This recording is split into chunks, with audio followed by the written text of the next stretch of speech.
today, well, this was actually Saturday night, quietly. Well, it was like midday, I believe, but they quietly added this to the CDC website. No media, nobody talking about it.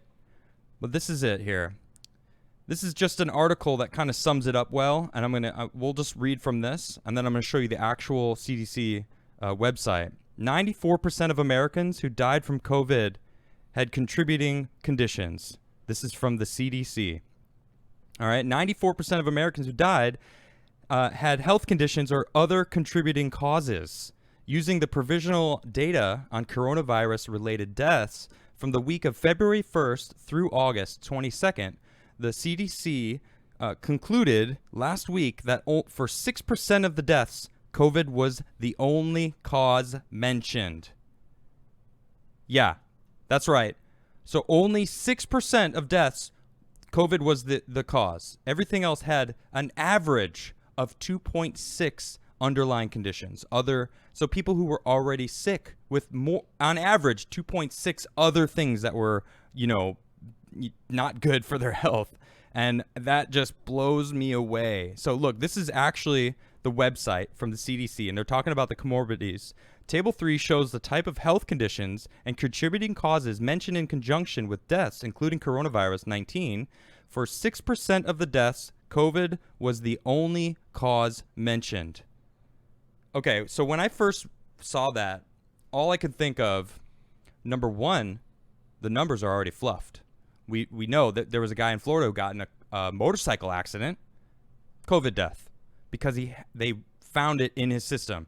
Illinois, the governor of Illinois and the doctor that was in a press conference when he was asked, he was like, I'm going to leave it to this doctor to say. And the reporters asked him, asked the governor, how do you see what a COVID death is? And he's like, I'm going to let my doctor handle this. And the doctor walked up and said, well, pretty much anything, any death that we find they have COVID in them is a COVID death. So already I was suspect of this, right? I don't know if this is going to get me in trouble on YouTube. I don't think so. Straight facts. This is straight facts. You're absolutely right. So, and that's what I like to go on. So now here we've got CDC releasing on Saturday that the comorbidities it's only 6% were only COVID deaths. So now I did the math. Okay, here's from my Twitter feed. I did the math, and it's at the time, this was Saturday, 182,923 COVID deaths in the U.S. That means only 10,975 were people dying from just COVID-19. That blew me away. I was just annoyed. I was annoyed because it's like, yeah, people who are unhealthy, that makes sense to me that they're not, that, they have a higher risk of dying from the flu, from any sort of a sharp disease that hits you. If you're carefully balancing your health because you're unhealthy, because we live in a time where people with diseases can live with diseases because we have the medicines to keep them afloat, essentially, to put it as bluntly as I can. People are, right. We're living longer because we're being kept alive by these medicines. So 94% of the deaths, they had an average of 2.6 other conditions. Which is like, so for every person with one condition, someone had 4. Yes, exactly. And then that means that some people had 5. Yep, exactly. So I don't know. Not see. necessarily. Not necessarily. It doesn't imply that they necessarily had 5. Well, that's a lot. But it was an average. And it's like hardcore, like heart disease, right. Obesity, diabetes, yeah. like really killer diseases in general. Yeah, exactly. So it's an average. Yeah, So we got to look at it and realize that it's not the death rate is not as bad as they're making it out to be. COVID itself. It's a new look. I get it. It's a novel virus, right? It's novel, which means anyone could get it. No one is immune completely. But now we're finding out the death rate is 90 or 0.000 something. Someone actually super chatted us when we were talking about this last week, and it was you have a 99.999 0.2% So these are chance of the people that contract it. That's the people that would survive it. Is like some 99% thing, and then of the people that don't survive it, most of them, 94% of them had some other. 94% had on average 2.6.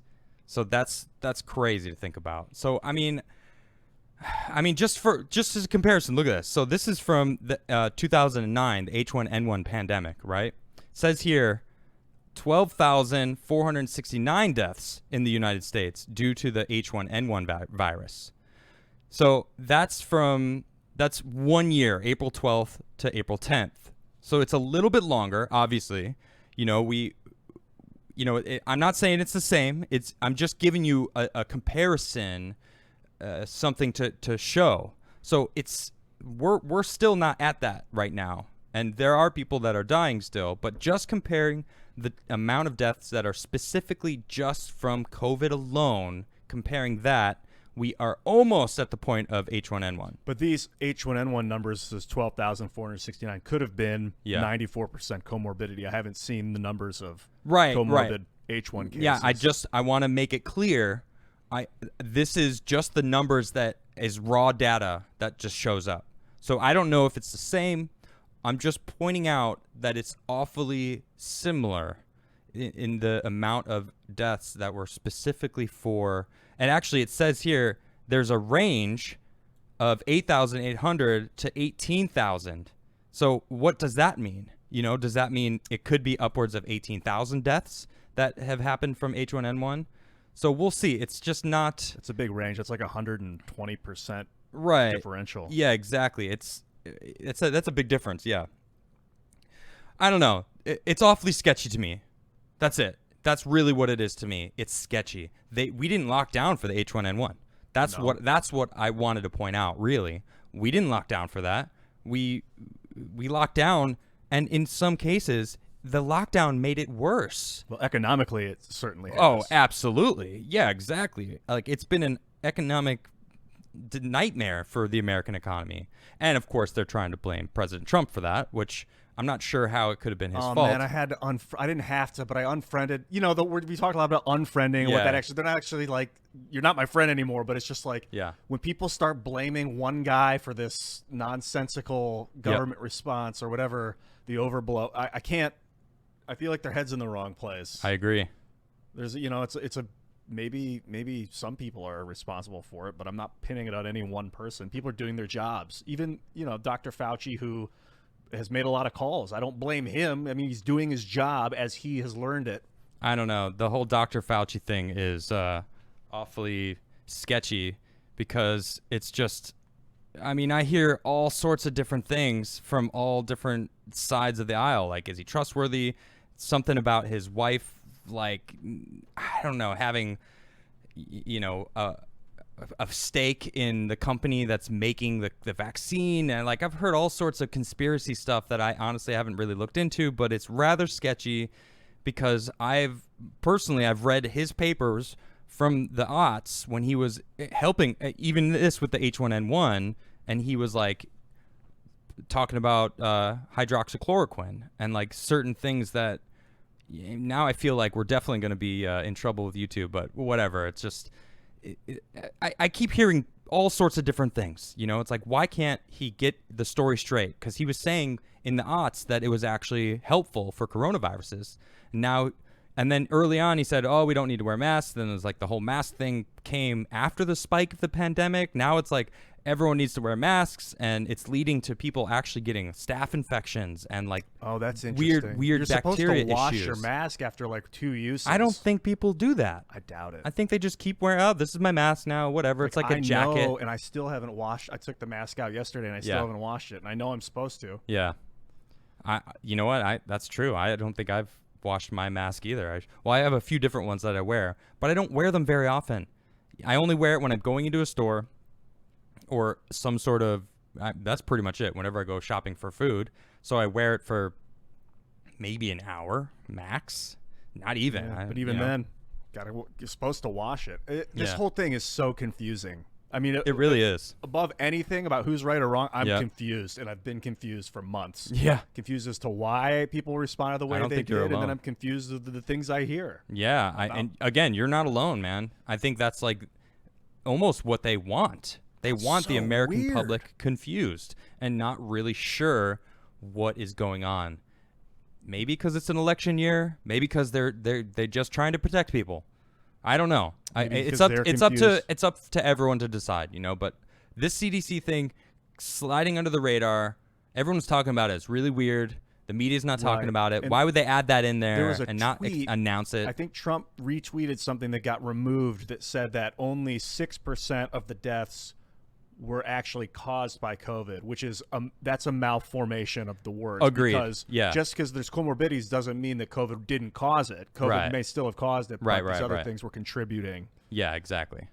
When it's like, well, we got to realize a lot of these people, especially because it's the average, 2.6 average underlying conditions. That means there could have had 3 or 4 different things that were, you know, that played a part in their death, because when COVID was introduced into their bodies were just like, well, that's it. That's the straw that broke the back, and it's not even a straw. It's like a legitimate virus. Obesity is so nasty. Yes, it's like a pandemic. I mean, it's a psychological pandemic almost, but that it's got such a hold in society is so. Yeah, I read a tweet that someone put out there earlier today, actually, about saying how, you know, what would they say? Something about body positivity is part of the problem, and you made it. It's obesity. It's unhealthy weights, not necessarily like whatever shape you are, but there is a point where it becomes unhealthy, and that's not healthy. You know, you gotta call it as it is. Like, I remember being in middle school, the Presidential Fitness Award. You know, if you had under a certain, like, you know, they test your arm for body fat, like whatever. I don't remember exactly, BMI, I think, whatever. Yeah, body mass index. Yeah, that's it. And if you had under a certain amount of fat, you would get the presidential award. They got rid of that. Did you get the award for any of the, like, the 10-meter dash or whatever? Yeah. How many did you get awards for? Oh, I don't remember. I remember, though, I was always proud. I'm like, yeah, I hit all these different things, and I got the official. I only got one. It felt good. It felt good to get that, you know, to reach that, because I was fast. I ran really quick. I had a good mile time. I think my fastest mile time was like 6 minutes. Oh, wow. Yeah. I love it. I love speeding, man. I love going fast. And I would taste butter. I'm sorry, what? I would taste butter when I would run. Oh. Does that ever happen to you? Like, some people are like, I taste blood. I'm like, no, I taste butter. Butter. It would, like, come out of my saliva, like, because I ate too much butter, I guess, and then I would run, and it would, like, I'd be like, I taste all I can butter think of is I still make better popcorn than you. No. hasn't been tested yet. We haven't had the battle, but we're gonna have a popcorn battle. I'm telling you, it's gonna be hot.